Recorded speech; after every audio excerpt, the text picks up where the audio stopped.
কাছে মনে হয়েছে নির্বাচন দিয়ে হয়তো আমি শিল্পীদের কাছে পৌঁছাতে পারবো। দ্যাটস ওয়াই আমার এই নির্বাচনের ডিসিশন নেওয়া। নির্বাচনের ফার্স্ট টাইম যেহেতু ভয় অনেক বেশি। আমার কাছে এমন মনে হচ্ছে যে আমি মনে ঘুমের মধ্যে বলছি যে আপা আমি জলি আমাকে একটা ভোট দিয়েন, ব্যাপারটা এমন হয়ে গেছে। তো সবকিছু মিলে খুব কাছাকাছি চলে আসছে, ভোটের দিনও চলে আসছে, নির্বাচনের একদম শেষ পর্যায়ে। খুব এক্সাইটমেন্ট, এতদিন কাজ করেছে আর এখন প্রচুর ভয় কাজ করছে। আমি আমার সর্বোচ্চ দিয়ে চেষ্টা করে যাচ্ছি। আর সত্যি কথা বলতে আমি অনেস্টলি যেহেতু শিল্পীদের জন্য সত্যিকারই অর্থেই আমি কিছু থাকতে চাই, যেহেতু আমি অনেকটা গ্যাপ ছিল আমার কিন্তু নির্বাচন নিয়ে আবার কামব্যাক করা। সো নির্বাচনটা আমার জন্য, আমি সিনেমা দিয়েও কামব্যাক করতে পারতাম, বাট নির্বাচন দিয়ে আমার কামব্যাক করার একটাই কারণ, সেটা হচ্ছে বিকজ অফ আমি চাই যে ফিল্মে আমার ধারায় যে ফিল্মগুলো থাকে সেগুলোই আমি করতে চাই। ফিল্ম যেহেতু আমার ধারায় আমি পাই না, সো আমার মতো করে বর্তমানে মিলে উঠে না। সো আমার কাছে মনে হয়েছে নির্বাচন দিয়ে হয়তো আমি শিল্পীদের কাছে পৌঁছাতে পারবো। দ্যাটস ওয়াই আমার এই নির্বাচনের ডিসিশন নেওয়া।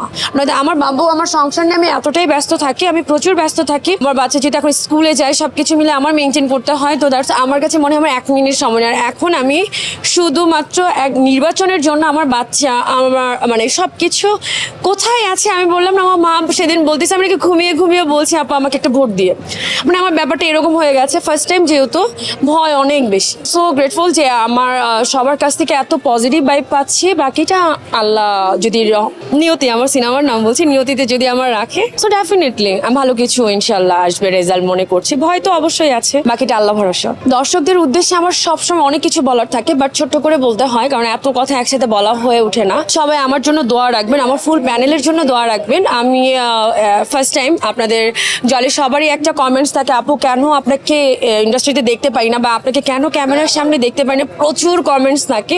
হয়তো বা একজন একজন করে আমার অ্যান্সার দেওয়া পসিবল হয়ে ওঠে না, বাট সেই জন্য আমি একদিন একটা ছোট্ট একটা ভিডিও করে দিয়েছিলাম যে আমি খুবই শীঘ্রই আপনাদের মাঝে আবার ব্যাক করব। আমি ঠিক যখন ব্রেক নিয়েছিলাম তখন আমার উদ্দেশ্য ছিল যে আমার যখন একটা সঠিক টাইম আসবে, যে আমার বেবির 5+ এরকম বয়সটা হবে, তখন আমার বেবি একটু বুঝতে শিখবে, সেম টাইমে আমি নিজেকে সব কিছু রেডি করিয়ে ব্যাক করবো। সো এখন আমার কাছে মনে হয় ওইটা একটা সঠিক সময় এখন। সো নির্বাচন দিয়ে শুরু করলাম, ইনশাল্লাহ আপনাদের জন্য ভালো কাজ নিয়েও আসবো। সবাই আমার জন্য দোয়া রাখবেন, আমার ফুল প্যানেলের জন্য দোয়া রাখবেন। শিবাসানু জয় চৌধুরীর প্যানেলে আমি কার্যনির্বাহী সদস্য পদে আছি। ভালো থাকবেন সবাই। আর কাল বেলাকে আমার পক্ষ থেকে অনেক অনেক অনেক শুভেচ্ছা। সে একজন শিল্পী হিসাবে অবশ্যই তার কাছেও আমি দোয়া চাই। সে একজন ভোটার, অবশ্যই তার কাছে সে যদি পসিবল হয়, আমি জানি না সে এখন কোথায় আছেন বা এসে আসবেন কিনা, সে ডেফিনেটলি যদি মনে হয় যে তার কাছে ভোট চেয়ে নিব, শিল্পী হিসাবে শিল্পী যতটুকু দায়িত্ব আর কর্তব্য। সাকিব ভাইয়ের কাছেও বলবো, সাকিব ভাইকেও বলবো, তার কাছে সেম কথাই বলবো। সেও একজন শিল্পী, আমি একজন শিল্পী। আর দ্য ফার্স্ট টাইম আপনাদের জুনিয়র শিল্পী হিসাবে আমি নির্বাচন করছি। সো ডেফিনেটলি আপনার দোয়া, ভালোবাসা এবং ভোট চাই।